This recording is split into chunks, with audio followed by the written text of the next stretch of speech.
Oke guys, kembali lagi bersama saya Sati di channel Auto Sati.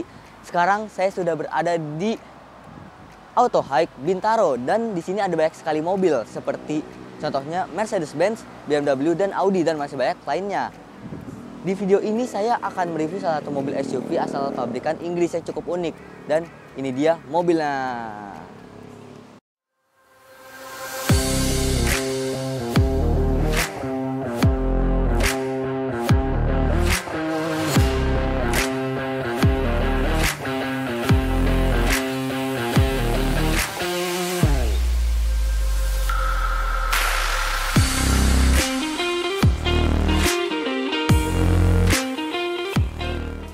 Nah, ini dia guys mobilnya. Mobil ini adalah mobil Land Rover Discovery 3. Nah, mobil ini merupakan mobil SUV keluarga yang bisa sekaligus menjadi SUV off-roader. Mobil ini juga menggunakan sasis yaitu leather frame yang dimana Land Rover menyebutnya sebagai integrated frame chassis. Jadi bisa dibilang ini lebih modern. Nah, sedikit sejarah, Land Rover Discovery ini awalnya dibuat sebagai SUV keluarga yang dibentuk bersaing untuk pabrikan Jepang seperti Toyota Land Cruiser dan Nissan Patrol. Dan mobil ini dibuat dengan desain mengotak dengan atap safari di belakangnya. Dan lanjut ke generasi keduanya. Di generasi kedua ini dibuat sedikit facelift seperti ini. Dan ini dia di generasi ketiganya. Generasi ketiga ini merupakan versi full redesign dari Land Rover Discovery generasi sebelumnya. Nah guys, ini bisa dibilang desainnya ini cukup gagah ya. Lanjut ke Discovery generasi keempat yang dimana bentukannya mirip seperti ini. Dan ada juga Discovery generasi 5 yang dimana bentukannya sudah lebih modern dengan chassis monocoque. Oke guys, sekarang langsung aja kita bahas bagian depannya. Oke guys, ini dia bagian depan dari Land Rover Discovery 3. Kalau bisa dibilang desainnya ini cukup gagah ya, terutama dengan desainnya seperti ini. Memiliki grill membolong seperti ini, walaupun sebenarnya grill yang dipakai di mobil ini yaitu grill dari Discovery 4. Tapi di grill yang ketiganya ini belum berbeda jauh ya. Dan di sampingnya ini ada sedikit headlamp yang sudah menjadi ciri khas dari desain Land Rover tahun 2000-an. Membulat seperti ini dan di sampingnya ada fog light. Sebenarnya bumper dari mobil ini juga cukup berbeda karena bumper yang ada di mobil ini sudah diganti.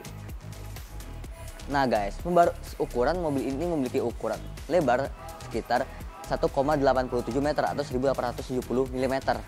Oke guys, kita lanjut aja ke bagian sampingnya. Nah ini dia guys bagian sampingnya. Ini kalau bisa dibilang cukup detail ya, cukup maco kalau bisa dibilang seperti ini. Mulai dari velgnya sendiri, mobil ini memiliki velg yang berukuran sekitar 20 inci dan spoke chrome seperti ini. Dan ini cukup keren dengan rasio ban di sekitar 235 70 R20 dan di sininya juga ada ventilasi asli yang ada tulisan Land Rover dari sini. Oke guys, sebenarnya di belakang ini ada yang unik yaitu desain mengotaknya dengan jendela safari di belakangnya dan akan kita bahas di bagian belakang. Guys, ini dia bagian belakang dari Land Rover Discovery 3. Kalau bisa dibilang desain dari bagian belakang ini cukup unik ya guys. Di sini kalau bisa dibilang ada desain pintu belakang yang asimetrikal seperti ini di bagian jendela tinggi dan ada bagian jendela rendah juga. Saya kurang tahu buat apa tapi ini cukup unik. Nah, di samping saya ini ada tail light-nya yang berjenis halogen seperti biasanya aja ya. Oke guys, sekarang kita langsung buka aja bagasinya.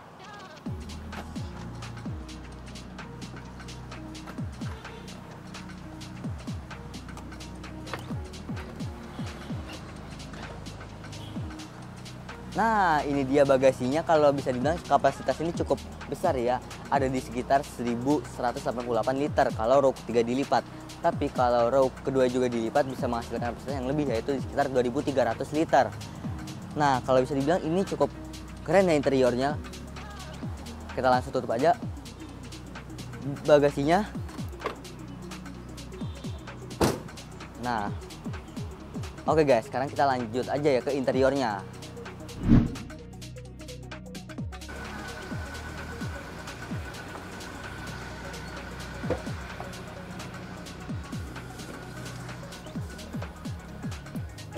Oke guys, kira-kira gini ya interior dari sebuah Land Rover Discovery 3. Masih dengan ciri khasnya itu kemewahan. Sudah dilihat dari dashboardnya yang memiliki material synthetic wood seperti ini, dan dashboard dengan penuh tombol kayak gini. Ada tombol AUX, ada tombol nomor, dan ada juga pengaturan AC-nya yang membuat mobil ini terkesan cukup classy ya. Di atas ini ada head unit dengan ukuran di sekitar 4 inci, ada pengaturan seperti navigasi, pengaturan penggerak, TV, dan setting. Dan kalau jadi bilang ini digerakin dari instrumen di sini. Nah, untuk steering wheel ini, mobil ini memiliki steering wheel dengan pengaturan yang cukup basic ya. Ada cruise control, ada volume, dan ada juga play. Dan di depan saya ini ada speedometer yang kalau bisa dibilang cukup unik ya untuk masanya, karena speedometer ini sudah semi digital dengan panel seperti ini. Dan di speedometer ini ada pengaturan seperti speed dan odometer. Di bawah saya ini ada transmisi 5-speed automatic seperti ini. Dan di belakang ini ada pengaturan track, ada pengaturan penggerak rodanya. Di sini bisa diatur bisa roda belakang maupun semua roda seperti ini. Ini juga bisa mengatur traction control dari mobil ini. Nah, di atas saya ini ada pengaturan lampu dan ada juga pengaturan sunroof. Semenjak mobil ini memiliki sunroof. Nah, kenapa mobil ini bisa nyaman? Karena mobil ini menggunakan kursi leather dengan warna beige yang saya suka.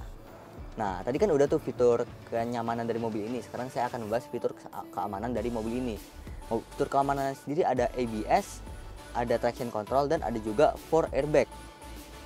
Oke guys, sekarang kita lanjut aja ya ke bagian belakangnya.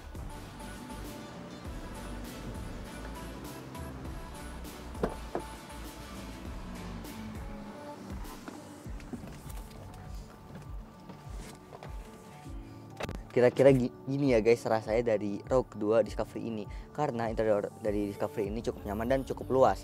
Saya masih mendapatkan di sekitar 1 jengkal untuk legroom, dan untuk kursinya sendiri karena memiliki bahan leather jadi ini cukup nyaman. Di sini ada blower 4 zone yang dimana peletakannya ini ada yang di bawah dan ada yang di atas, diatur lewat sini ternyata. Di sini juga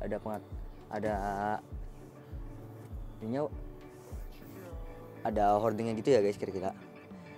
Nah, kira-kira gitu ya guys rasanya dari Rogue kedua Discovery ini. Sekarang kita lanjut aja ke bagian mesinnya. Nah, ini dia guys bagian yang paling tunggu-tunggu, yaitu bagian mesinnya. Sekarang kita buka dulu ya mesinnya. Ini dia guys engine bay-nya. Kalau saya bilang ini cukup keren ya. Untuk mesin sendiri, mobil ini menggunakan mesin 4.0L AGD V6 yang berukuran di sekitar 3933 cc. Dan mesin ini memiliki kapabilitas 4-wheel drive atau penggerak roda 4 part-time yang bisa diubah-ubah seperti yang saya bilang. Mesin ini juga lah yang memengaruhi kapabilitas off-road dari sebuah Land Rover Discovery 3 ini. Oke guys, sekarang kita lanjut ke kekurangan dan kelebihannya aja ya.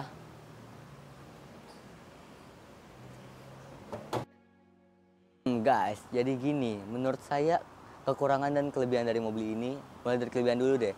Kelebihan dari mobil ini memiliki ukuran yang cukup luas dari eksterior maupun interior, jadi bisa dipakai nyaman untuk keluarga.